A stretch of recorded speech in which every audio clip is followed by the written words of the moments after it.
Bonjour à tous et bienvenue sur Crypto Signal. Aujourd'hui, on va parler principalement de gros sous, de gros fonds qui risquent de rentrer sur Bitcoin dans les semaines prochaines. Une news plutôt bonne. Et puis, on va également parler, je pense, de Grayscale, qui est une autre institution assez importante également.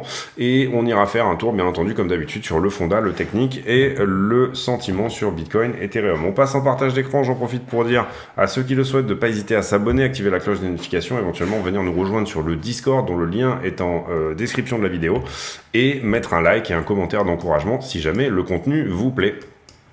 Ici, on est donc sur Bitcoin face au dollar. On a deux bougies consécutives en daily qui globalement sont plutôt bonnes. Ça répond en fait à un marché qui ouvre également haussier de son côté. Vous le voyez avec le Nasdaq qui ouvre en gap haussier.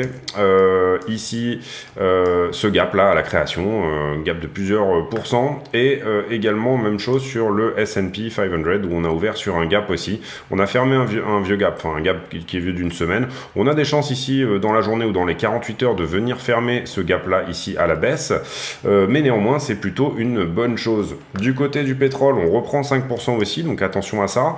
Le pétrole qui se reprend en même temps que le marché action, donc potentiellement on est en train de repricer ici une potentielle reprise et ou un pivot de la Fed, bien entendu. L'indice des commodités qui prend, vous le voyez ici, 3 ou 4% dans la journée, donc ça c'est plutôt quelque chose qu'on surveillera de près, puisque plus de des commodités plus chères égale plus d'inflation. On repasse maintenant sur Bitcoin.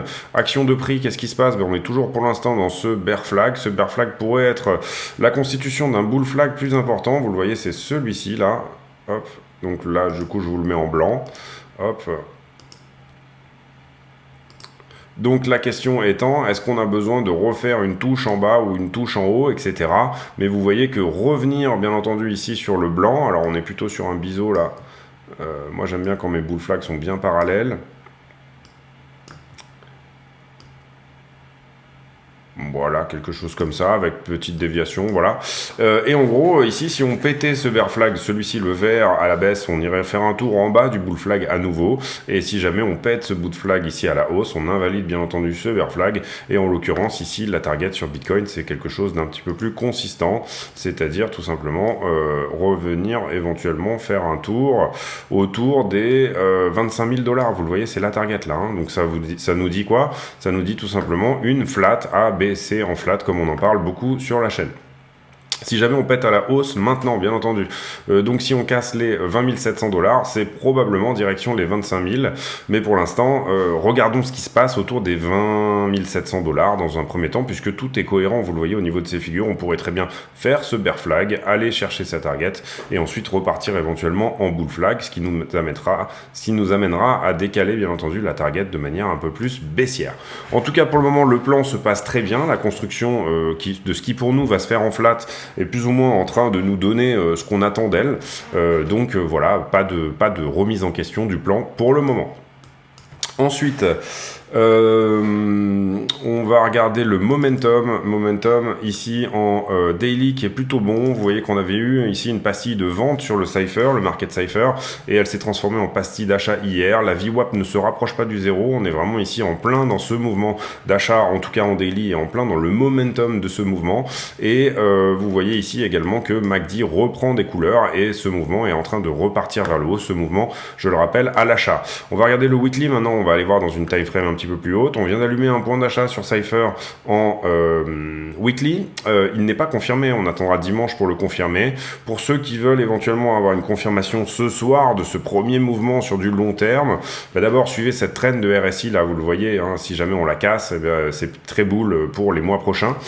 Si jamais par contre vous voulez un mouvement plus early, vous tapez 7D sur votre TradingView et du coup ça vous donnera 7 jours glissants, c'est-à-dire de mardi, aujourd'hui on est mardi, jusqu'au mardi prochain. Et si jamais à 2h du matin cette pastille est restée, vous aurez un signal un petit peu plus early que éventuellement on est sur un retournement à long terme. J'en profite ici également rapidement pour vous parler de BitGet parce que je viens de aujourd'hui confirmer un partenariat avec eux, donc n'hésitez pas. BitGet qui est une plateforme plutôt sérieuse où ils sont premiers au Japon et en Corée du Sud et avec vraiment pas mal de volume dessus. Pour le moment des tests que j'ai pu en faire c'est plutôt pas mal. relativement graphique, etc. Vous avez une option zéro fee sur le spot qui est intéressante en ce moment, hein, au même titre que ce qui se fait sur Binance. Et puis voilà, vous aurez, si vous passez par le lien de la chaîne, vous aurez 15% de réduction des frais de trading. Donc n'hésitez pas à aller voir ça. Le partenariat est tout frais, il date d'aujourd'hui, donc n'hésitez pas à aller faire un tour dessus. Ensuite, on revient ici et on va maintenant faire un tour sur Ether.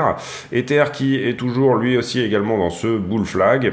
Et pour le moment, on attend d'Ether qui nous fasse plutôt une zigzag, c'est-à-dire un retour potentiel aux 2400 $. À minima, revenir tester ce plus haut ici des 2045. Pour le moment, c'est ce que ça nous dit. Rien n'est validé ici dans cette structure, mais pour le moment, en tout cas dans la structure actuelle, nous, c'est quelque chose qu'on aurait plutôt tendance à jouer. Idem, le momentum est le même en daily que celui sur Bitcoin, mais en weekly, il est un peu moins bull, c'est-à-dire qu'on n'a pas allumé du coup de pastille ici sur Cypher, et vous voyez qu'on a eu ici 3 ou 4 semaines de baisse depuis The Merge, désormais, donc du coup, voilà, c'est un peu moins bull en weekly. Par contre, on a cette trend également qui peut vous donner un signal très précis à la cassure que Ether est en train de construire un mouvement de hausse long terme, en tout cas sur plusieurs mois. Je regarde souvent l'écran droit parce que j'ai mon retour vidéo dessus et ça fait 2 fois qu'OBS plante, donc c'est la 3e fois que je fais cette vidéo. Donc du coup voilà, on va aller voir maintenant les news. Alors les news sur, je vous l'ai dit, donc les actions qui font un joli rebond, ça c'est sur Wall Street Journal. Sur CoinDesk, on nous parle de Grayscale. Grayscale qui est un énorme trust tout simplement d'investissement, qui a acheté 650 000 bitcoins même au plus haut. Ils en ont désormais vendu 20 000, vous le voyez ici sur cette chart. Ça, c'est les holdings, hein, les droits bleus, et petit à petit, ils sont en train de distribuer depuis le premier ATH ici. Et en gros, Grayscale qui en ce moment se négocie à une discount, vous le voyez ici, de 36%. Donc c'est suffisamment intéressant pour le marquer, ça veut dire que tout simplement... ceux qui achètent du GBTC, donc du Bitcoin Grayscale, vont avoir ici un discount de 36%. Pendant le bull market, le GBTC était en premium, c'est-à-dire que c'était l'inverse. Vous aviez ici un trade à faire en cash and carry, c'est-à-dire vous shortez Bitcoin d'un côté et vous achetez ici du GBTC de l'autre côté et vous êtes sûr de gagner tout simplement sur ce trade-là. En l'occurrence, en ce moment, ça serait plutôt l'inverse, c'est-à-dire vous devriez plutôt longuer du BTC et acheter en même temps du GBTC avec son discount de 36%. Le gros coup à jouer pour Grayscale, ça serait potentiellement ici de se transformer en ETF spot. Pourquoi d'ailleurs? Parce que tout simplement, ici, vous le voyez, les ETF et les autres véhicules d'investissement alternatifs sont plus intéressants que le GBTC, donc le Grayscale BTC. Et puis, d'un autre côté également, en fait, Grayscale a fait l'appliance, c'est-à-dire la demande pour tout simplement être... J'arrive plus à dézoomer, là, voilà, on va y arriver. A fait la demande pour devenir un ETF spot, mais cette demande n'a pas été acceptée par la SEC, donc on va dire le gendarme de la bourse aux États-Unis, et du coup ça a donné potentiellement ici il va y avoir un procès entre Grayscale et la SEC, ou alors un arrangement à l'amiable, c'est-à-dire une acceptation de ce fameux BTC, ETF BTC Spot. Qu'est-ce que ça pourrait dire? Ça pourrait dire que tous ceux qui en ce moment prennent le risque d'acheter du GBTC avec un discount de 36%, à un moment donné vont avoir la main sur des vrais bitcoins, puisque ça sera un ETF Spot Bitcoin, donc ils auront effectivement eu le discount va se transformer en premium et ils auront à ce moment-là effectivement une appréciation de leur discount acheté à moins 30%, leur bitcoin discounté au prix normal, c'est-à-dire un ETF spot, donc au prix d'un bitcoin. Rien sur Finbold, on va aller voir sur The Block. Sur The Block, hyper intéressant, on a l'entrée de NYDIG. Qu'est-ce que c'est? C'est New York Digital probablement, et c'est un fonds institutionnel qui appartient à une autre holding qui s'appelle Stone Ridge Holdings Group, qui est un fonds d'investissement à plusieurs milliards. Et là, vous le voyez que NYDIG vient de lever 719 millions de dollars pour investir dans la crypto. Donc un nouvel acteur dans le marché de la crypto qui vient de lever, donc comme on l'a dit, 0,7 milliards. Donc ça va être plusieurs centaines de millions qui vont affluer en DCA sur le marché des crypto-monnaies. Alors on ne sait pas quels sont exactement les plans de cette boîte, mais ça c'est super intéressant en termes d'achat. Ça va donner une pression à l'achat assez importante. Sur bitcoin.com, pas de news notable, l'USDT qui veut rassurer les marchés en disant qu'ils ont 58% de bons du trésor en réserve par rapport au montant des USDT. Voilà, rien d'autre de bien exceptionnel. Sur le calendrier économique, on a eu les openings au niveau des jobs, moins 1 million sur les openings, donc du coup ça veut dire marché du travail en ralentissement potentiellement. Ici 4,2 millions au niveau des quits, donc plus 100 000 par rapport des gens qui quittent leur boulot par rapport aux gens précédemment. Et puis voilà, on attendra ici principalement pour moi la news de vendredi concernant le marché du travail. Vous le voyez, vendredi on aura les NFP, donc les non-farm payrolls et l'unemployment rate, c'est-à-dire le taux de chômage aux États-Unis. Donc là on aura vraiment une info solide sur tout simplement le mois de septembre au niveau du marché de l'emploi. On a fait le tour des news. Alors, je suis pas allé voir ce que disait vraiment le meeting de la Fed là, qui a eu lieu lundi, mais probablement qu'on a annoncé un discount rate plus avancé. On n'en a pas vraiment, ça n'a pas vraiment été avancé trop dans la presse, en tout cas pas dans les gros titres. J'irai faire un point éventuellement ici sur le Discord pour vous en parler et dire qu'est-ce qu'il est sorti de ce meeting. On va ensuite aller faire, comme d'habitude, le sentiment. Le sentiment sur Bitcoin, qu'est-ce qu'on a liquidé ces derniers temps? On a liquidé 66 millions et vous voyez qu'il y a une trentaine de millions sur BTC et 16 millions sur Ether. Donc ça, c'est la tendance est peut-être ici en train de se calmer sur l'open interest qui était ouvert sur Ether. On commence peut-être ici à calmer un petit peu les choses. Au niveau du carnet d'ordre, on a pas mal d'ordres ici. Enfin, on n'a pas très peu d'ordres qui s'insèrent sous le prix. C'est-à-dire que si là on devait corriger, on n'a rien du tout en dessous. Vous le voyez en tout cas très proche du prix. Oui, on a des ordres. Hein. Ici, vous le voyez à peu près 500 bitcoins, hein, juste dans le. Donc, on a beaucoup de gens qui pensent avoir raté le train ici et qui veulent rentrer dedans. Pardon. Mais on a une barrière encore à passer à la vente. Alors on en a déjà parlé, on a déjà passé une partie. Vous le voyez ici qu'il y a plusieurs centaines de bitcoins qui ont changé de main ici sur ce mouvement notamment. Et là on a quand même une barrière à la vente ici, 140 bitcoins, 300 bitcoins, à peu près 5 ou 600 bitcoins qui sont devant nous d'ici les 20 500 $. Les options pour ce vendredi, un max pain price à 1300 sur Ethereum et un max pain price à 19 000 sur Bitcoin. Donc les options sont plutôt baissières. On a un put call ratio ici, vous le voyez, de 1, c'est-à-dire 1 pour 1, autant de call que de puts. Et sur Ether, on est plus baissier que haussier avec un put call ratio de 0,83.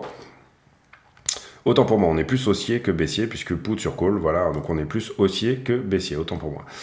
On va maintenant aller faire les leviers, on commence par Ethereum, je vous ai déjà mis tout ce qui s'était fait ici sur le marché, forte augmentation de l'open interest, donc le nombre de contrats en circulation qui augmente fortement, le tout se fait avec un funding qui augmente, donc on a tendance à créer des liquidations plutôt du côté des longueurs, donc des liquidations qui sont baissières, hein. Si le prix devait aller chercher ces liquidations, il irait vers le bas, vous le voyez qu'on commence au 1260 ici, 1300 et 1342 sur Ether avec ces points-là.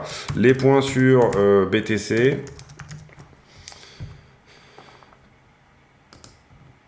Si j'arrive à cliquer dessus, oui. Alors, les points sur BTC, même chose, hein, on a créé 3 points ici, et par contre, l'augmentation de l'open interest sur BTC est beaucoup plus importante que sur Ethereum. Et vous le voyez ici, par contre, on se positionne plus sur des points ici bas, c'est-à-dire que l'augmentation se fait plus forte, plus fortement. Et ensuite, on a un funding ici qui latéralise. Donc on avait aussi des points de short à prendre, hein. Sur toute cette montée on a aussi créé du short, mais cependant comme le prix a monté, ils ont été pris. Donc désormais Bitcoin est proche d'un niveau qui est les 20 648 sur lequel il pourrait vouloir nettoyer quelque chose, une poche de liquidité précédente, mais on a aussi créé de la liquidité en dessous, on le voit d'ailleurs plutôt assez bien sur la heatmap. Si on regarde la heatmap, alors ça c'est la heatmap en un mois, vous voyez qu'on commence à s'approcher d'une très forte zone de densité jaune, hein. Si jamais on arrive à passer tout ça, eh ben, c'est direction les 25 effectivement, mais par contre si on regarde en 12 heures, Et du coup, on va clôturer sur la liquidité là-dessus, puisque pour le moment, ça tient au niveau d'OBS, donc j'ai pas envie que... Si jamais la vidéo s'arrête, d'ailleurs, je vais poster celle-là, hein. Je vous aurais pas dit au revoir ni rien, mais voilà. Donc vous le voyez, au niveau de la liquidité, on a déjà travaillé ces petits niveaux très frais. Donc ça, c'est quelque chose qui peut nous dire, ah, attention, on va manquer ici un petit peu de fraîcheur au niveau des niveaux. Vous comprenez que des niveaux vieux d'un mois ont potentiellement fermé leur position ici, mais voilà, en 7 jours, c'est pareil, on est rentré dans le jaune, là, ici, vous le voyez, et si jamais on devait aller rentrer jusqu'au fond du vert, on aurait 21,5 comme target, mais pour le moment, on a pris le gros des liquidités, là, vous le voyez, avec des assez forts niveaux. Si jamais on devait nettoyer en bas, vous le voyez, on a des choses à nettoyer jusqu'au 18,4, j'en parle assez souvent. On le voit aussi ici, cette histoire de liquidité avec ce gros long, là, qui s'ouvre, qui nous donnerait une target de 19,4 sur BTC, gros long, vraiment très frais, et également, si jamais on regarde sur Ethereum, on a 2 gros longs ici qui se sont ouverts également avec une target de 1300. On a quand même ici du shorter à liquider au-dessus, hein, il en reste. Et pareil sur Bitcoin, on a encore du short à liquider aussi jusqu'au 20 900. On va vite fait faire un tour sur la rich list, la Bitcoin rich list, et principalement, donc ça c'est les 100 plus grosses adresses tout simplement de wallet de Bitcoin. Vous savez que la blockchain est transparente, donc c'est une chance, c'est pour ça qu'on a Glassnode, c'est pour ça qu'on peut faire du on-chain, c'est pour ça qu'on peut essayer de réfléchir ici à comment fonctionne le prix. Et en l'occurrence, moi je suis beaucoup cette baleine numéro 4, alors là on n'a pas tout son historique de prix parce qu'elle a changé d'adresse il n'y a pas très longtemps, donc elle a effacé son historique précédent, mais c'est une baleine qui arrive très bien à acheter le dip et à vendre les tops. Et en l'occurrence, ici, elle avait vendu 1000, vous le voyez, aux 23 000 $ dernièrement. Donc ça, c'était le 12 septembre. Et là, elle s'est repositionnée à l'achat pour à peu près 2500 bitcoins. 2500 bitcoins qu'elle a acheté autour des 19 500. Et c'était, il y a de ça, 20 septembre, 23 septembre, il y a de ça une bonne semaine, une dizaine de jours. Donc elle a vu son investissement baisser, et puis ensuite là, comme je vous le dis, ce portefeuille est vraiment plutôt pas mal géré, du coup il est positionné à l'achat actuellement. Intéressant de voir aussi sur la rich list, toutes ces adresses ici à 10 000 BTC pile poil, qui ont des comportements un peu équivalents, donc du coup ça c'est intéressant. Les gens qui ne veulent pas être des baleines à bosse, on reste en dessous du niveau des 10 000 BTC, et en l'occurrence ici vous voyez que c'est quelqu'un probablement qui répartit le risque, c'est-à-dire qui dit je mets 10 000 BTC par wallet, comme ça si je me fais hacker un wallet, je ne me fais hacker que 10 000 BTC entre guillemets. Intéressant aussi, vous avez toute cette liste ici, des 9 873 bitcoins, donc c'est probablement la même personne, une personne qui a plusieurs centaines peut-être potentiellement une centaine de milliers de BTC, et les comportements sont vraiment équivalents, on a des achats au même moment, etc. Cette personne n'a en tout cas pas touché au BTC depuis mai dernier. Oui, c'est ça, mai dernier, avec des prix d'achat autour des 30 000 $. Donc, pour l'instant, elle est sous l'eau également, enfin, en tout cas, sur cet investissement-là. Ne vous inquiétez pas pour elle, elle avait acheté la plupart de ses BTC autour de 3 000 $. Donc, du coup, voilà, elle est plutôt bien en termes de risk management, investissement, etc. J'avais une autre adresse que je voulais vous montrer, mais malheureusement, j'ai perdu un peu le fil. C'est pas celle-là. C'est celle-ci, je crois, oui, non, pas du tout, si, c'est ça. Ici, le 30 septembre, vous voyez cette adresse qui a fortement accumulé, 9 000, 21 000, 30 000 BTC qui sont rentrés sur cette adresse. Elle était donc 22e, et vous voyez que elle a fortement investi au 30 septembre, donc il y a de ça 4 ou 5 jours. Intéressant. Je sais plus quand est-ce qu'elle était du coup autour d'un prix des 20 000 $, 19 500 $ exactement. Voilà pour la rich list. De temps en temps on fait un petit tour dessus, on aime bien faire un petit point, c'est comme Glassnode, ça mange pas de pain, et voilà, c'est quelque chose d'assez intéressant. C'est comme le whale alert, hein, quand il y a des très grosses transactions, c'est toujours intéressant à suivre. Donc on a fait un point ici sur les gros portefeuilles, on a fait un point sur Grayscale, qui est le plus gros portefeuille, enfin le plus gros trust au monde, hein, 3,3% je crois de l'offre totale de BTC qui est détenu par Grayscale, hein, donc si Grayscale se met à vendre, vous comprendrez bien évidemment que ça risque de poser un problème au niveau du prix, se met à vendre plus fortement que ce qu'il fait aujourd'hui, hein, puisque là Grayscale est à la distribution depuis désormais un certain temps. Et puis ce fameux New York Digital NYDIG qui a levé un petit milliard de dollars et qui est en train de potentiellement ici rentrer progressivement, qui va faire une entrée progressive sur Bitcoin. Bitcoin et autres assets, puisque c'est un fonds d'investissement crypto.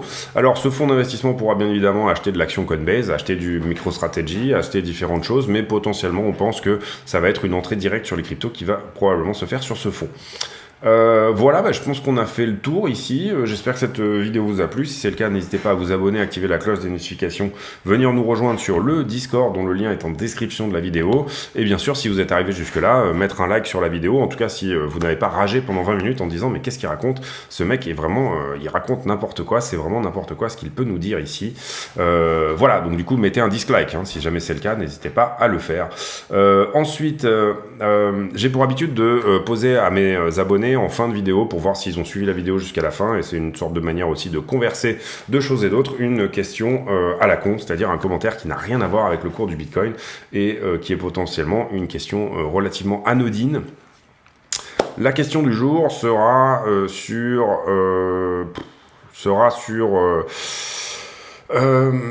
la manière que vous avez...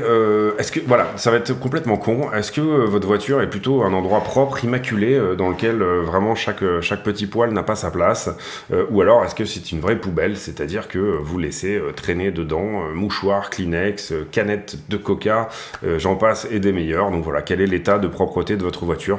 Question complètement con, mais ça permet de discuter d'autres choses, et puis ça permet, moi, de voir ceux qui ont suivi jusqu'à la fin et de les remercier pour ça.